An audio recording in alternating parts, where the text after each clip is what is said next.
কখনো আমরা যদি ওয়েবসাইট নিয়ে কাজ করি, লাইক সেটা হতে পারে ওয়েবসাইট ডিজাইন অথবা হতে পারে ওয়েবসাইট ডেভেলপমেন্ট, যে কোনো সেক্টরে কাজ করি না কেন আমাদের দরকার পড়ে লাইভ সার্ভার। লাইভ সার্ভার হচ্ছে যেখানে অনলাইনে এমন একটি প্লেস, ডোমেন হোস্টিং কেনার পর এমন একটি প্লেস বা স্থান যেখানে আমরা নিজেদের ওয়েবসাইটটাকে ডিজাইন অথবা ডেভেলপমেন্ট যে কোনো কাজ করতে পারি। কিন্তু সেই কাজ যদি আমাদের কাছে লাইভ সার্ভার না থাকে, তারপর আমরা লোকালি কিভাবে করতে পারবো? তার জন্য আমাদের একটা সফটওয়্যার দরকার পড়বে। সেই সফটওয়্যারটা হচ্ছে জ্যাম্প। তো আমরা আজকে দেখব কিভাবে আমরা জ্যাম্পটাকে আমাদের উইন্ডোজে ইনস্টল করতে পারি। তো চলেন আমরা দেখি। প্রথমত আমাদের গুগল ক্রোম ওপেন করতে হবে, দেন সেখানে গিয়ে সার্চ বারে লিখতে হবে জ্যাম্প, XAMPP ডাউনলোড। লেখার পর আমরা সার্চ দিব, যেই ওয়েবসাইটটা প্রথমে আসবে যেটাতে লেখা আছে apache-friend.org ডাউনলোডস, সেখানে সেই ওয়েবসাইটে আমাদেরকে যেতে হবে। যাওয়ার পর এখানে আমরা জ্যাম্প ইনস্টল করার জন্য উইন্ডোজের ভার্সনও পাবো, এখানে আমরা ব্রাউজারে ওপেন করার ভার্সনও পাবো, এখানে জ্যাম্পটা লিনাক্সে ওপেন করা যায়, এখানে জ্যাম্পটা OS X এ ওপেন করা যায়। তো আমরা উইন্ডোজটাও ইনস্টল করব। তো আমরা উইন্ডোজের সবচেয়ে লেটেস্ট যে ভার্সন আছে হয় সেটা নিতে পারি, অথবা এর আগের কোনো ভার্সনটাকে আমরা নিতে পারি। তো আমরা একটা কাজ করি, লেটেস্ট ভার্সনটা অনেক সময় বেটা ফরম্যাটে থাকে, তো আমরা এটাকে নিলে কোনো সমস্যা হবে না তেমন, বাট তারপরে যদি কখনো কোনো আপডেট বা ক্রিটিক্যাল সিচুয়েশন ফেস করা যায়, তো সেটা যদি রেডি থাকা যায় তাহলে আমরা লেটেস্টে নিব, আর যদি দরকার পড়ে তার আগেরটা আমরা নিতে পারি। তো আমরা লেটেস্টটাই নিচ্ছি আপাতত। তো আমরা এখানে ডাউনলোডে ক্লিক করব। ডাউনলোডে ক্লিক করার পর এটা আপনাদের ডাউনলোড হবে। এটা ডাউনলোড হতে হয়তো একটু সময় লাগতে পারে, ততক্ষণে আমাদের অন্য কোনো কাজ আমরা করে নিতে পারি। এখানে ডাউনলোডটা হবে। এখানে লেখা আছে awesome your download will start automatically if it doesn't click here। যদি না হয় তাহলে, এখন আমাদের মনে হয় যে হয়ে যাবে ইনশাআল্লাহ। এটা আপনার ওয়াইফাই স্পিডের উপর নির্ভর করে যে জ্যামটা কতক্ষণে ডাউনলোড হচ্ছে। হ্যাঁ, এটা ডাউনলোড হচ্ছে। তো আমরা এটাকে ডাউনলোড আপাতত ডাউনলোড সেকশনে করতেছি বা ডাউনলোডের জায়গায় করতেছি। তো আপনি যেখানে ইচ্ছা আপনি রাখতে পারেন, বাট আমি এখন আপাতত ডাউনলোড ফোল্ডারেই রাখতেছি।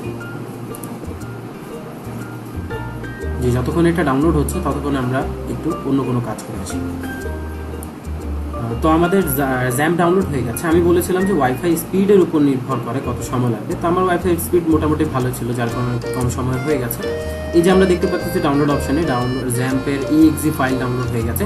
তো আমরা এটাকে ডাউনলোড ফোল্ডার থেকেও গিয়ে রান করতে পারি, অথবা আমরা এখান থেকেও ক্লিক করলে এটা রান হবে। তো আমরা এখান থেকে ক্লিক করছি।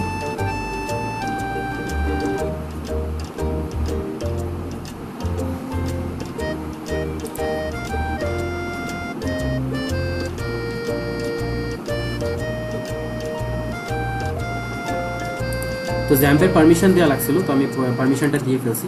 পারমিশনটা দেওয়ার পর এখন সেটা ইন্টারনালি এটাকে রান করবে। আমার কাছে কিছু সেটআপের অপশন আসবে, সেই সেটআপগুলো আমাদের করে নিতে হবে জ্যাম্প ডাউনলোড করার সময়।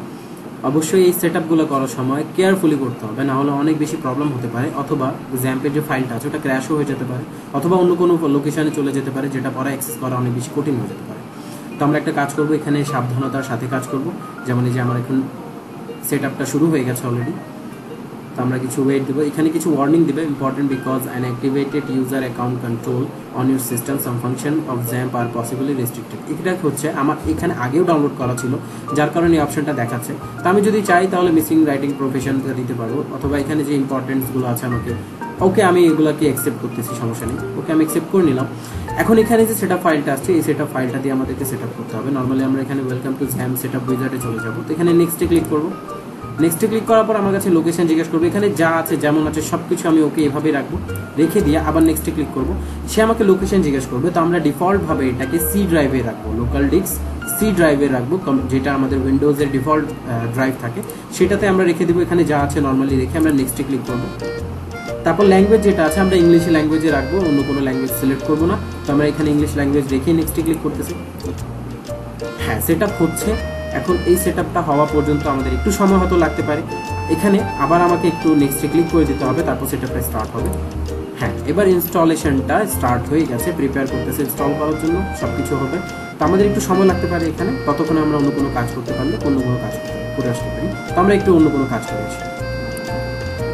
তো আমাদের সেটআপ কমপ্লিট হয়ে গেছে, যে আমরা দেখতে পাচ্ছি যে আমাদের সেটআপ কমপ্লিট হয়ে গেছে। এখানে লেখা আছে do you want to start the control panel now. আপনি চাইলে এটাকে চেক করে এখনই স্টার্ট করতে পারেন কন্ট্রোল প্যানেলটা, আর যদি চান আপনি ম্যানুয়ালি করতে তাহলে আপনি ম্যানুয়ালি করতে পারবেন। আমরা একটা কাজ করি, আমরা এখানে যেটা আছে সেটা রেখে জাস্ট ফিনিশে ক্লিক করি যেন স্টার্ট হয়ে যায় কন্ট্রোল প্যানেলটা।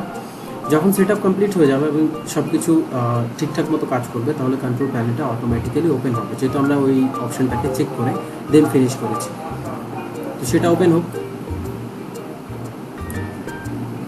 এই হচ্ছে আমাদের কন্ট্রোল প্যানেল, যেটা আমাদের ওপেন হয়ে গেছে অলরেডি। তো আমরা এখানে দেখবো এটা সরাসরি কাজ মানে পুরোপুরি কাজ করতেছে কিনা। তো সেটা দেখার জন্য আমাদেরকে প্রথমে এই দুইটা অপশন অ্যাপাচি এবং MySQL বা MySQL যাই বলেন আপনাদের ইচ্ছা, অ্যাপাচি অথবা MySQL দুইটাকে স্টার্ট করব অ্যাকশনের মধ্যে। দুইটাকে স্টার্ট করার পর যদি এই প্যানেলে কোনো রকমের প্রবলেম না দেয় এবং সব কিছু ঠিকঠাক মতো কাজ করতেছে তাহলে আমরা বুঝতে পারবো আমাদের XAMPP কন্ট্রোল প্যানেল এবং প্রপারলি XAMPP ইনস্টল হয়েছে আমাদের উইন্ডোজে। যদি কোনো প্রবলেম ক্রিয়েট হয় এখানে তাহলে আমরা বুঝতে পারবো হয়তো কোনো ক্রিটিক্যাল এরর আমাদের পেয়েছি আমরা, অথবা কোনো ফাইল ক্র্যাশ হয়ে গেছে। তো এখন আমরা যেটা দেখতে পাচ্ছি একদম নর্মালি কাজ করতেছে, সব কিছু ঠিক আছে। তো এটাকে অ্যাক্সেস করার জন্য আমরা কীভাবে আমরা বুঝবো, যেমন এখানে আমাদের লিখতে হবে লোকাল হোস্ট লেখার পর যখন আমরা একটা স্ল্যাশ দিয়ে এন্টার হিট করব তারপর আমরা আমাদের লাইভ সার্ভারে ঢুকতে পারবো। যেহেতু আমাদের লাইভ সার্ভার এখনও রান করা হয়েছে XAMPP-এ, সেহেতু আমরা XAMPP-টাকে দেখতে পারবো। আমাদের ওই ফোল্ডারটাকে অ্যাক্সেস করতে হবে। সেই ফোল্ডারটাকে অ্যাক্সেস করার পর এখানে এইরকম আসবে না, নর্মালি এরকম আসবে না, যখন আমরা কাজ করব তখন আলাদা রকম আসবে। তো আমরা সেটা কিভাবে হয়, কিভাবে আমরা লাইভ সার্ভারের জন্য XAMPP তো ডাউনলোড করে ফেললাম, এখন XAMPP-টাকে কীভাবে ইউজ করে আমরা লাইভ সার্ভারে কাজ করি সেটা জানতে হলে আমাদেরকে নেক্সট একটা ভিডিওতে আসতে হবে।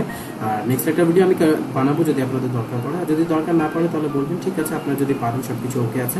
বাকি XAMPP download A to Z যেভাবে ডাউনলোড করতে হয় আমি শুরু থেকে শেষ পর্যন্ত সব কিছু বলে দিলাম, সেম ওয়েতে ডাউনলোড করবেন। হ্যাঁ, মাঝে মাঝে আপনারা কোনো ক্রিটিক্যাল এরর ফেস করতে পারেন, সেটা আপনার কম্পিউটারের কনফিগারেশনের উপর হতে পারে, সেটা আপনার এমন হতে পারে আপনার CPU সেটা সাপোর্ট করে না, প্রসেসর সেটা সাপোর্ট করে না, তারপর এমন হতে পারে যে XAMPP অনেক পুরান ভার্সন নিয়ে আছেন তখন XAMPP নাও ইনস্টল হতে পারে, এমন হতে পারে যে XAMPP ইনস্টল করতেছেন কিন্তু লোকেশন এগুলোর মধ্যে কোনো রকমের এদিক ওদিক হয়ে যাওয়ার কারণে আপনার XAMPP ইনস্টল হচ্ছে না। তো যে কোনো রকমের প্রবলেম ফেস করলে আমাকে কমেন্ট করবেন, আমি সব কিছু জানিয়ে দেবো আপনাদেরকে। তো আজকের জন্য এইটুকু থাকলো XAMPP-এর ভিডিও। নেক্সটে আমরা লোকাল সার্ভার নিয়ে কাজ করলে আবার দেখাবো কীভাবে XAMPP ইউজ করে লোকাল সার্ভারে কাজ করা হয়। তো আজকের জন্য এইটুকু থাকবে, ধন্যবাদ সবাইকে।